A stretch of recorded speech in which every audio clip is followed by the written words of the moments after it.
the morning coming up this weekend. What'd you get in trouble for? We've got 2 regular guests, and I dealt with both today.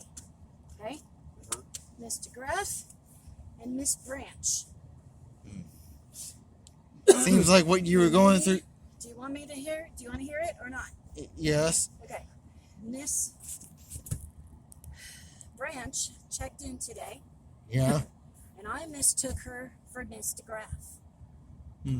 So when Miss Branch went up to the room number that I gave her the keys to, Yeah. Mr. Graff was already in there. Miss Branch came back down. She's like, "I'm sorry, somebody else is already in that room."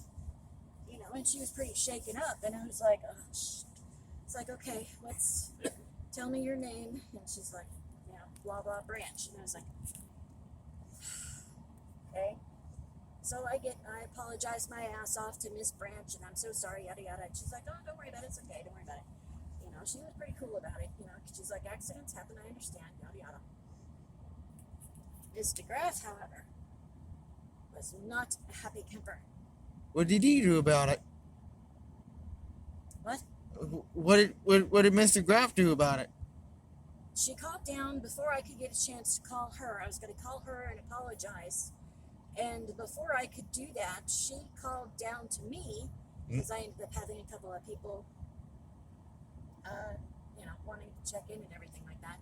Yeah. So she called me, and I was like, "Yes, ma'am, I'm so sorry. I took full responsibility for it, apologized my ass off again. It was entirely my fault." And I offered to bring her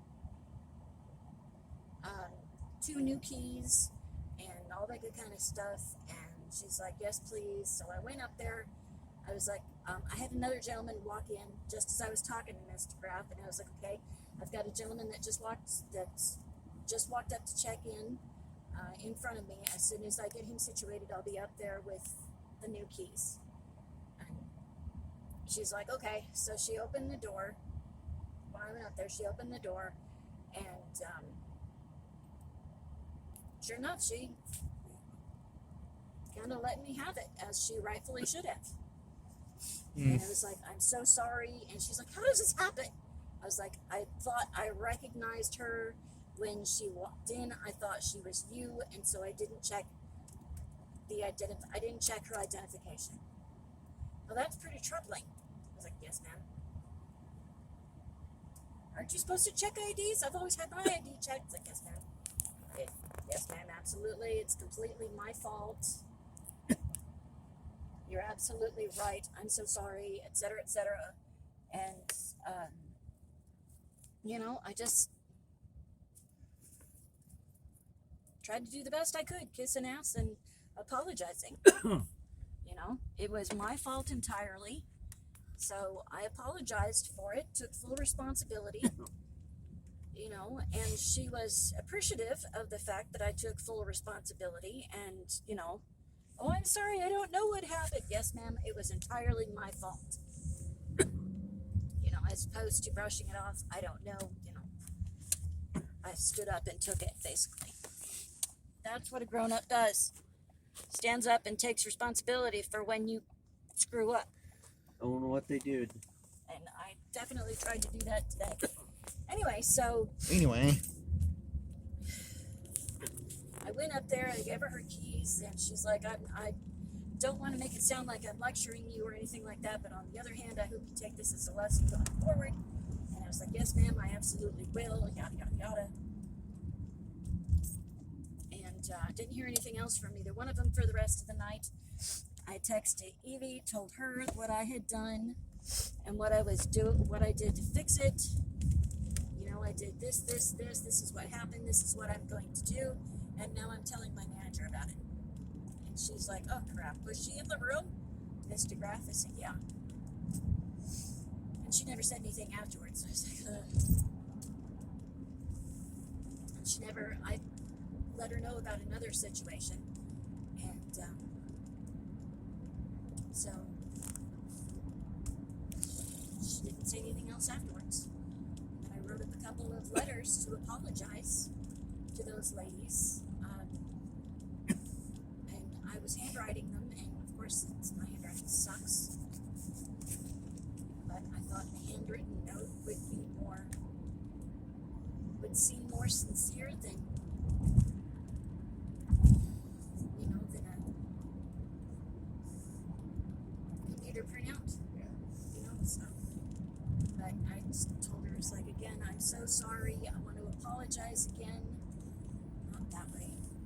I said, I want to apologize again for my mistake tonight regarding the room keys. I forget all what I said, but again, I apologized. I was like, as I wanted to let you know that I informed my general manager of my mistake, as is Marriott policy, and naturally, and I tried, it's LEARN. Listen, empathize, apologize, react, and notify. And I really tried to do every single one of those things. I listened to what she said. I apologized my ass off. I empathized in my letter.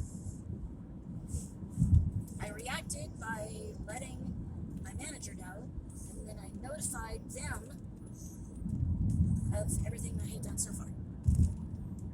So I think I did it all. But, I basically wrote the same thing for both, but for Miss Branch, I tried to be a little less so, because Miss DeGraff was more pissed off than Miss Branch was. But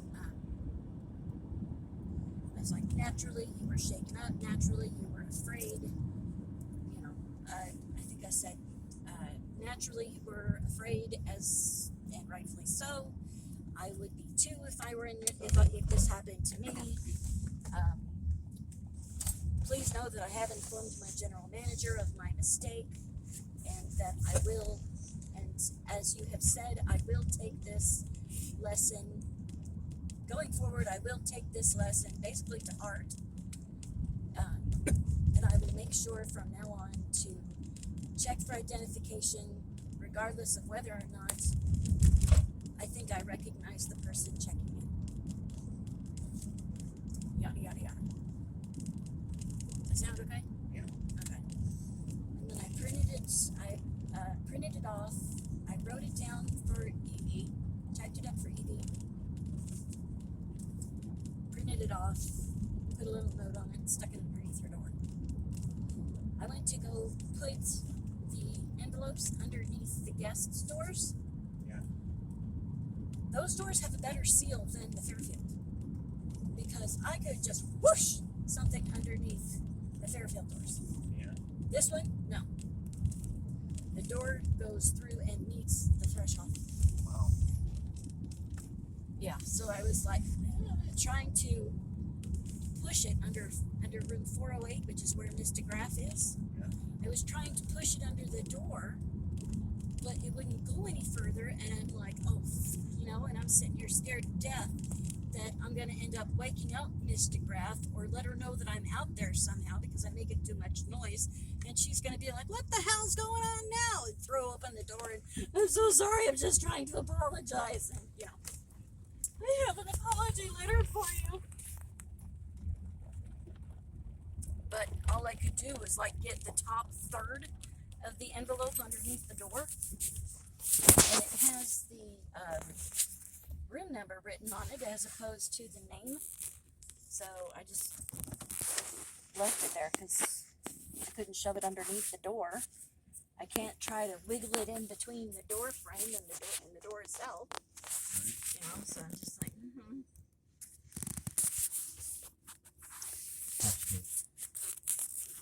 Yeah, I wasn't sure about that. I thought about that. I'm gonna have to ask Evie about that if that would be an okay thing to do. So I need to wash these before I use them. Why? Because this cat is itching my head like crazy. Machine wash cold with light colors, gentle cycle, non-chlorine bleach, reshape, lay flat to dry. Two lines.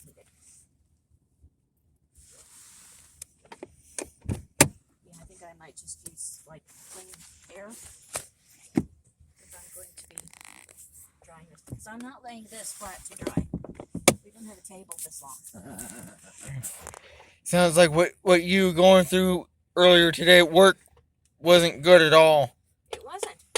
I made a mistake and it was entirely my fault. Yeah, you had to you had to go upstairs and apologize to Miss Branstreet for your mistake. No, I went to talk to Miss DeGraff and apologized for my mistake. Oh, I apologized to both of them.